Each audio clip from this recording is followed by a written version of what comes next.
Now, Asian in America, an ABC 10 News special, sponsored by the Asian Business Association San Diego.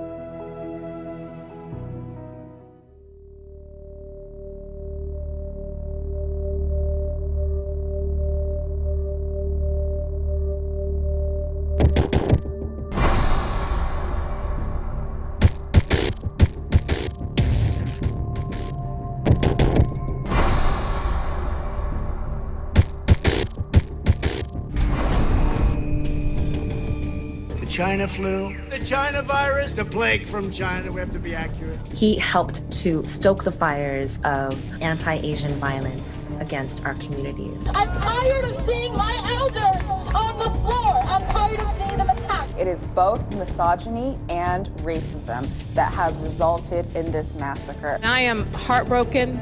I'm angry about the violence that has continued to impact many of the people who are part of our Asian community. Go back to whatever Asian country you belong in. We're scared. We are tired, so tired of living in fear.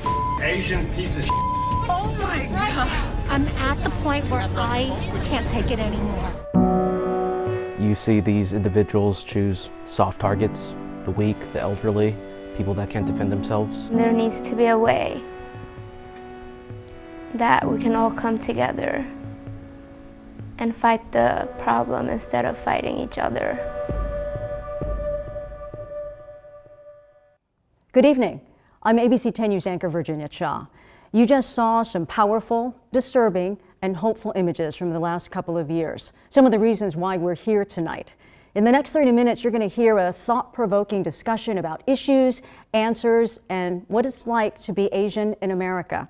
We're here at the University of San Diego Studio Theater. This is home to student theatrical productions and a great backdrop for stimulating ideas. Joining me tonight is Lieutenant Al Ambito, San Diego Police Lead Liaison with the Asian American Pacific communities, as well as Darshana Patel, who is Poway Unified School District Trustee and Community Advocate, Dr. William Tseng, physician and member of the Mayor's API Advisory Council, and Canyon Crest Academy junior Claire Lee, who advocates for open dialogue and representation. Welcome, you guys. Thank you. Thank you. So let's start with what's probably the most visible issue, and that is hate. The number of hate crimes against the Asian American Pacific Islander community have spiked in the last couple of years. What have been some of your personal experiences with that you can share with people and what you've learned? Dr. Tseng? Yeah, I think a lot of patients get the information just like everybody else, and a lot of it is misinformation, especially at the very beginning of the pandemic. And sometimes in line they will say things like, this is the reason why you're here. We're here because of China. They'll bring those words out. And it is at that point where the response is very important. How you respond to that in education and teaching and understanding, that's how you get to people. That's how you can bridge the gap, because a lot of times they're just getting the wrong information. And like I said, it's a little bit of a failure in leadership. It is a failure in leadership when we don't give the right information, when we say things and push things for either tribal or political gains. That is not right, and that's where the moral courage needs to be, or we stand up with allies and say, this is not right. We need to do that. Lieutenant Ambito, you're on the front line. First responder, and it was certainly a difficult time, especially during the height of the pandemic. What were some of your own personal experiences with this? Well, I'm still part of the National Asian Peace Officers Association. So it's a national organization where we share, experiences as well. So we have had experiences to where, we go to a call to make sure everybody's okay and to help out, and then they see an Asian officer, and basically they're going to focus on somebody else, or they will actually say, it's like, can I get another officer because of, you being Asian, and we're grouped together, and so they see what we look like, and because the misinformation that they said that, the virus came from China. So we're grouped into you're Asian. I don't want to talk to you or deal with you because that's where the virus came from. So they want somebody else to help them. So what was that like for you personally to have to deal with that when you're just there to help? Yeah, so it's disheartening. It's heartbreaking sometimes, So, but it's something that doesn't change what you need to do. You're still there to help. So you kind of ignore that thing and just focus on what you can do to help them out. Claire, do you feel like you witnessed or experienced any of this with regard to the pandemic and hate? Well, I don't think it's uncommon to see people especially during the pandemic, call Asian people slurs, and especially act upon stereotypes, and particularly sexual stereotypes of Asian people being submissive and docile, which is particularly dangerous to Asian women, like we can see from the Atlanta shooting of the 6 Asian women. And so it's really frightening to see what these stereotypes and misinformation can cause and what level of violence and hate it can lead to. And it goes further than that social aspect of it. In education and in politics, it's hard to see leaders and people to look up to in political power, in media, which is getting better. But it's you don't really have anyone to see that there's hope for you in the future. Dr. Patel, this is, kind of a symptom of a lot of what we're seeing now and seeing where it came from. How do we overcome that? Through more dialogue. We saw some of the same experiences on the school board when the early days of the pandemic, when the school board was deciding whether or not to enforce masking, to do testing, all of that. People were looking at the board and they're seeing, oh, this Asian woman, of course she's going to be a rule follower. Of course she's going to be obedient. Instead of seeing it as, oh, she's going to make an informed decision that cares for the students and the staff that we're trying to protect during this global pandemic, right? So those attacks come from any direction. But to get over that, it's got to be dialogue. We have to share spaces together. Positions of leadership will help, where we're in those positions where we can reach out to the community and speak with community members and share those spaces together. Is there a sense that Asian Americans, Asian Pacific Islanders, that are not enough in leadership positions? And to what do you attribute that? Dr. Sang? I think, again, the fact that you're pigeonholed, the model silent minority, that also puts you at a disadvantage in a sense that you don't have the right to speak up or speak out. You have to be obedient and just hardworking. That is not true. So in that sense, you also are overlooked mostly because you don't get that chance to speak up. You don't get that chance for promotion. You don't get that chance for rising up to the leadership because you are not allowed to speak up. You're not allowed to be given that voice. So yes, it is an issue. And in terms of leadership, even in business, 12% of the women in our workforce and only about 6% in leadership, so 50%. And then also the top 100, S&P 100, only about 1%. So there is a huge lack of leadership. And if you're not visible, you're silent. And if you're not sitting at the table, you're being served. So I think that is a part that we need to we as a community need to get together and promote and speak up and speak out and not follow that model silent minority model. Dr. Patel, I know that there was a coalition that formed in response to the hate. Can you talk a little bit about that? Sure. Within San Diego, the San Diego region, there are many groups that represent civic and cultural interests of the Asian community. And during the peak of the Asian hate, the violence against Asians, these xenophobic attacks, they came together and formed a coalition, the API Coalition. I am a representative within that coalition.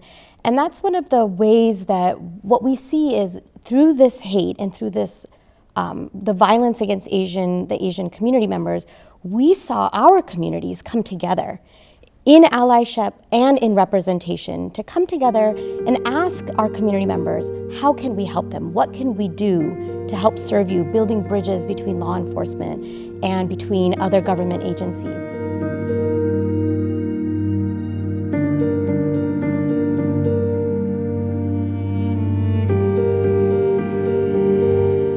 My name is Momita Roy. I am 21 years old and I am South Asian. Being from Bangladesh or India, it's not really considered Asian, and then I have to remind people, oh no, those countries are in Asia, and so I am Asian.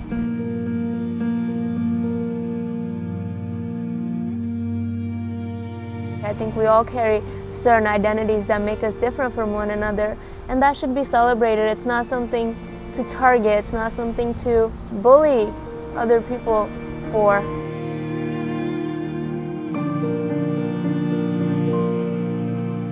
If people were more educated about these things, where India is, and me being Asian and also Indian, I can do both at the same time, I think it would feel less like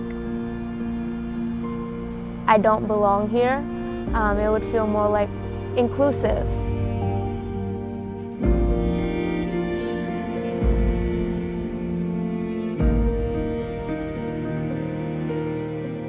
We're someone who are looked as the model minority in this country, which is still like, it can be very frustrating.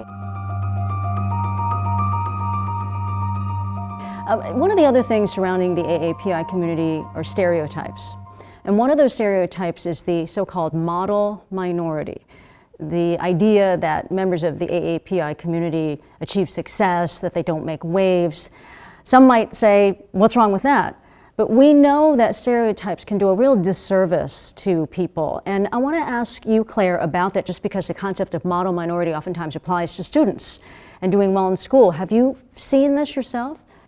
Yeah, for sure. So the model minority myth, it's super prevalent in education because it attributes your success just to being Asian instead of hard work. And so it diminishes any sort of work that Asian people might have put in to achieve whatever they've achieved, and so it feels really bad. But it also is sort of a double-edged sword in that it puts down other minority groups by basically saying essentially like, oh, this group of minority and people of color were able to go against all odds and rise to success, why can't you? And so it works to disband and prohibit unity among minority groups and people of color, which is really disheartening to see, especially in schools, where a lot of the times friend groups form with similarities in race, just because you feel like you share a lot of values and interests with those people. But I think it also has to do with the model minority myth and other stereotypes working to separate these racial groups, and from a young age teach kids that these people are different.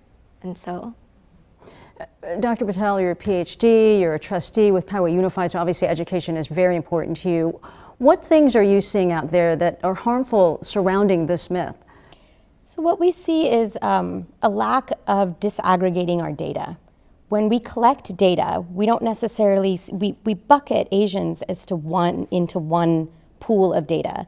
And when we actually look and disaggregate the data, we see how there are groups within the Asian bucket that actually do better and worse in certain situations. If we look at health disparities, if we look at academic disparities, access to education, it is very different amongst different Asian populations. And until we start disaggregating that data and actually looking and diving deeper into that, we won't be able to provide those services. And instead what we see happening is the whole category of Asian may seem to be successful, and it's burying, it's hiding, it's creating invisibility around those that actually do need additional services and supports. And one of the other issues too is the idea that if a group is reluctant to draw attention to itself or to ask for help, it may be contributing to a problem that's already out there and growing, and that is mental health issues. I know, Dr. saying that you have followed this, and especially with our young people. We're here at a college campus. Claire goes to high school. How concerned are you about the mental health crisis, especially with regard to the AAPI community? Yeah, I'm very concerned about this. This is a big issue. You know, when we talk about the mono minority, we actually skip a word. It's a model and silent minority. And that's the problem. You know, when you try to wedge 24 million people into one pathway, pigeonhole them into a direction, no more than science, no more, I mean, that will create a lot of mental health issues. You know, you're expected to achieve, you're expected to do this, you're expected to follow science, but we know that's not possible. Not everybody loves math, not everybody loves science. And when you're pigeonholed to that, you have a lot of stressors. Now add on to that COVID and all the concerns and all that hate. 3/4 of the patients, the Asian API community who have mental health issues do not seek help. All right, 3 times less likely to receive help than their counterparts. And there's studies showing that Asians were more afraid of the violence than they were of the COVID. So that all builds up, that societal pressure, that mental pressure, that ability, that restriction, that silent pigeonholing to just one pathway. That is not healthy for kids, not at all. So we are seeing a lot of rise in terms of AAPI teenagers with suicide ideation that are not seeking help. So that is an issue. Claire, I see you nodding your head. You know, you're in the thick of it with kids. There's been so much pressure in school. School was turned upside down with the pandemic, making things even worse. Are you seeing people in your school, other young people who need help or seem to be struggling? Yeah, there's a lot of pressure on especially Asian students to succeed, and it's even worse when your success is attributed to just being Asian.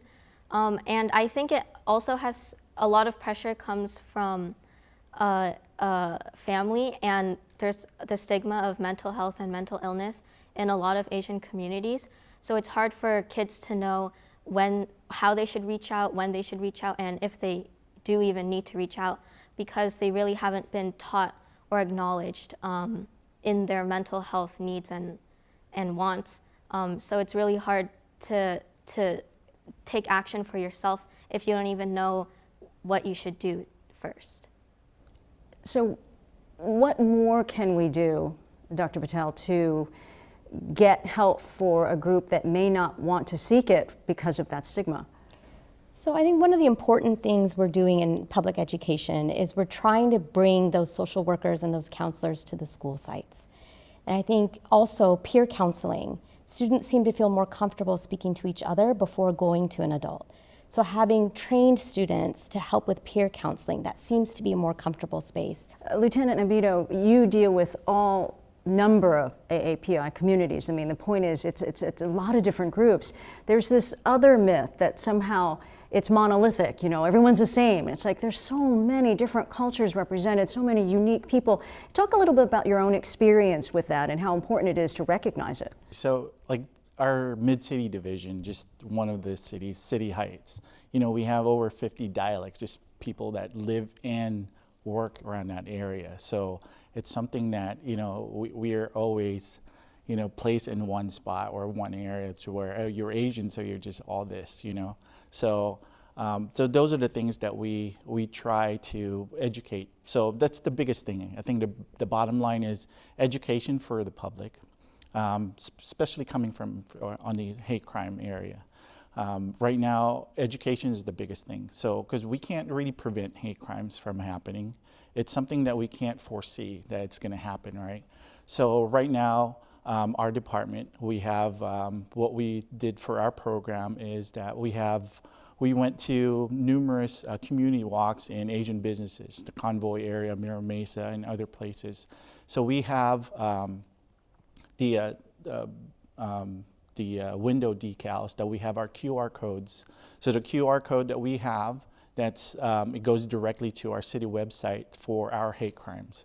So basically this is one way of us educating the public to where what a hate crime is, the difference between a hate crime and hate incident, how to report it and how that, what happens afterwards, So those are the things that we try to do. It happens all the time. We just don't see it or hear about it because, like most of the people have said, the Asian community, they just want to, be quiet, right? So we hear it all the time that if you see something, say something, but that's a great word is that you need to do something about it as well, So those are the things that we want because hate crimes, if it's not underreported, sometimes we can say it's unreported because, especially in the Asian community, they don't want to cause waves. They don't want to, put attention to themselves, especially for the businesses, because they're going to think that they're targets, they're going to be a target for other people.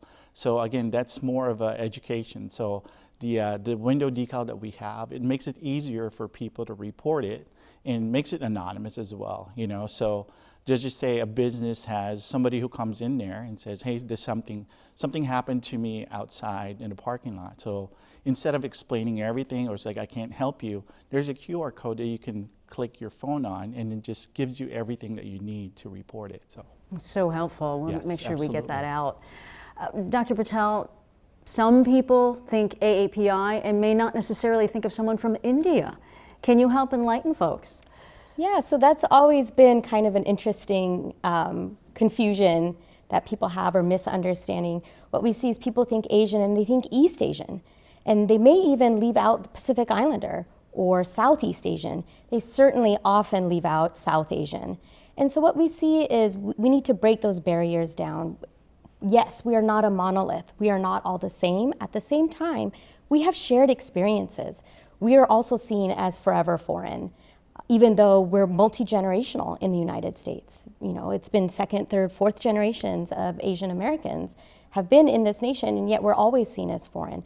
So even though South Asians, East Asians, we have differences. If you get to the fine grain of it, we have so many shared experiences, and that's what brings us together. Also, we learn in school that Asia is one continent, and certainly India is part of the Asian continent, so it should be no surprise to anyone. Absolutely, absolutely. We only have a couple minutes left. What are you hoping for in the future? Where will we be Asian in America going forward, and what changes do we need? Lieutenant Ambito? I think it's more of just getting involved. So getting involved in politics, so getting involved in association organizations. Again, education is the biggest thing. Knowing our culture. So we need to share it with our food, our languages, right? So, in the police department, we try to promote our association, the Pan-Pacific Law Enforcement Association. We give it to where we need to share our culture. But our biggest thing is we need to hire more to where we need to mirror the community that we serve. Dr. Patel? We need to have opportunities to tell our stories. And thanks to you and specials like this, maybe we have more opportunity to do that, to having better representation, to diversify our narratives in the public education space.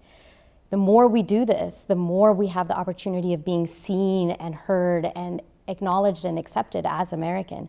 It was 30 years ago, I was working in a movie theater and the guy came up to me and said, "Oh, you speak English really good." And I thought 30 years later, we'd be beyond those days and our children wouldn't have to face those same microaggressions and comments, but we're not there yet. There's still a lot of work to do. This is a start. I wish we had more time. Thank you so much to our esteemed panelists for your valuable insights, and thank you for joining us. And we hope that you continue to join ABC 10 News throughout the year as we continue to have these important discussions. In the meantime, for all of us at ABC 10 News, I'm Virginia Cha. Good night.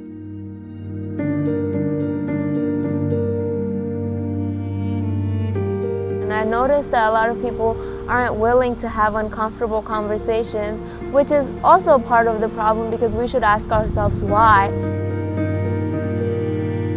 At the end of the day, these are real human lives we're talking about.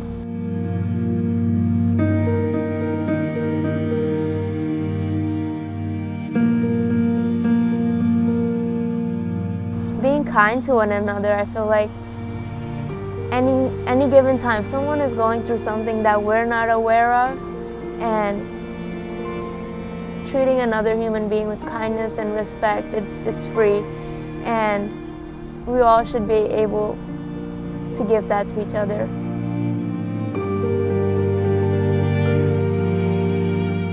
I've been grateful to be surrounded by educators and peers that are very welcoming and open-minded, but looking at media, I can see how, you know, phrases like "go back to your country" and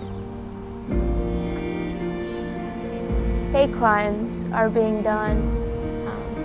But for our future, I think we're the generation that's going to make the change that's needed to be a better country.